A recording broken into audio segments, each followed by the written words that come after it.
Thank you, and thank you to your viewers. Indeed, this afternoon, I think we've seen quite a lot of work that has been done, actually.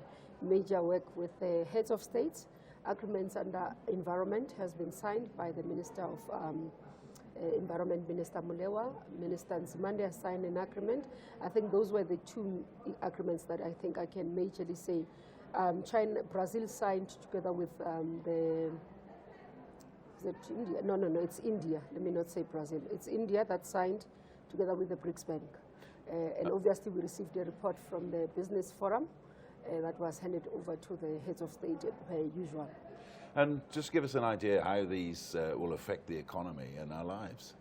No, look, the importance of our work in terms of Brics and how it impacts, because once the agreements are signed, it means we are agreeing to partner, to work together in the various, for example, around the transport area, we are agreeing to work together as BRIC countries to be able to expand the work. It's around the ports of entries that we are going to share information. We are going to be able to partner, develop joint projects that we are able to. With us as Science and Technology, we are announcing, which is on the statement of the heads of state, that we have agreed to establish a research vaccination center that will be in South Africa but used by all the countries. Now what it means, it increases our work around vaccines, obviously in the animals, in children, but we can be able to share. And this is something that we're doing very well in South Africa. We've been able to help Brazil under this partnership of BRICS with the Zika virus. It's scientists of South Africa that went to Brazil to help with Zika virus. So we expanded that work of the vaccines, hence we have agreed to establish the research vaccination center. Now, China is one of the big hitters here, and I understand that the Chinese are very interested in some of the computing technology of South Africa, in particular the technology of the SKA, the telescope, which is to the south of the country. What could happen there, you think? We hosted President Xi Jinping on Tuesday when he was here for his state visit. We hosted him at CSIR, obviously showcasing the partnership between South Africa and China, what we want to expand in terms of our work as South Africa. We did show them the SKA, we showed them the work that we are doing from hydrogen fuel cells. We showed them the work that we are doing under titanium machines. We also showed them around additive manufacturing. So those are the major 4 projects that we're looking to grow with China. They are interested.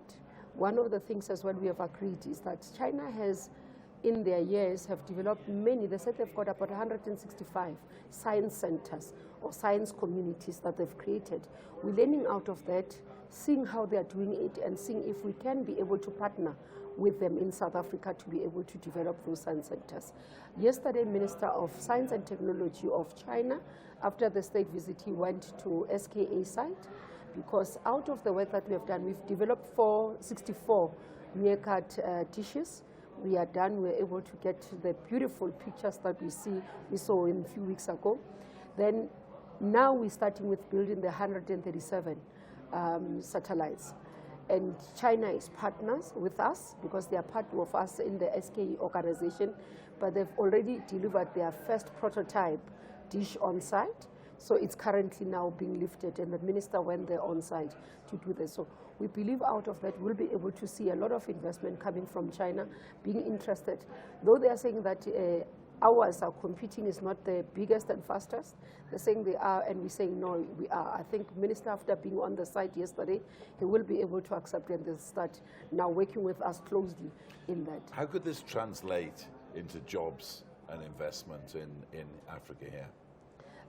The work if we are to look at the work that we are doing around SKA, the building of the 137 dishes in South Africa creates jobs, because it's going to be people who are going to put them up. But again, the scientists and the researchers, because sometimes we think the researchers, because they're academics, they don't need the jobs. They do need the jobs because they need areas of work. The astronomers need to have an environment of work. Now, part of the issue, not only for South Africa, is to expand to other African countries. We're looking at the first dishes that we have done in Carnarvon, to take them either to Namibia and all that, to start the research and convert them into radioscopes so that we can be able to get information. When we do that, we are creating again a network of work that can be able to create jobs for scientists, jobs for the builders, jobs for the people who SMM is in those communities. Because when you look at our SKA in Carnarvon, who would have, I was saying the same thing when we were launching in the Carnarvon, to say, I wouldn't have visited Carnarvon North, let alone sleep in Carnarvon. But because of this project now, tourism is growing in that area. People are now getting jobs in terms of servicing, either providing food services for the people who are working there. The researchers will be flocking down there because now everybody is expected to be there. So that contributes. Then we come to other areas. When we look at the science park, we think there will be major investment. We're looking at a joint research fund between ourselves and China, for innovation specifically. And currently, one of the Chinese companies is committing to us to say, once you establish and you've dealt with the nitty-gritties of how it's going to be run and managed, the governance of it, we're willing to come up front with 10 billion RMB, which is translated to 10 billion rands, which will be money that is available for innovators. You would note that most of our innovators are hungry for this support. Some of them, they have ideas, but they don't have the financial mechanisms to be able to take. And the normal banks don't support such, because innovation is a risk.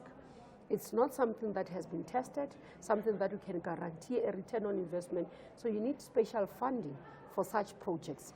And we believe this will provide some certainty for our innovators, and especially young people who are SMMEs in this space. One final quick question on a broader scale. There's been talk of a Brics Plus inviting other nations in. How much appetite is there for that within the Brics members? From my experience, I've been part of Brics in Sherman last year and this year. We saw the outreach last year where President Xi Jinping invited some of the countries to be part of it as an extended and outreach, so that they start partnering with many countries to be able to advance our objectives. I think this is a good idea, because if we are to achieve what we want to achieve in the global space, you need partners. Even if we can say this is the Brics, but Brics Plus gives an opportunity to be able to go and talk to countries that have similar interests like ours, that are having strategic nature in terms of the issues that they're pursuing. And therefore, with those partners, we can be able to achieve more at G20. With those partners, we can be able to achieve more at UN level.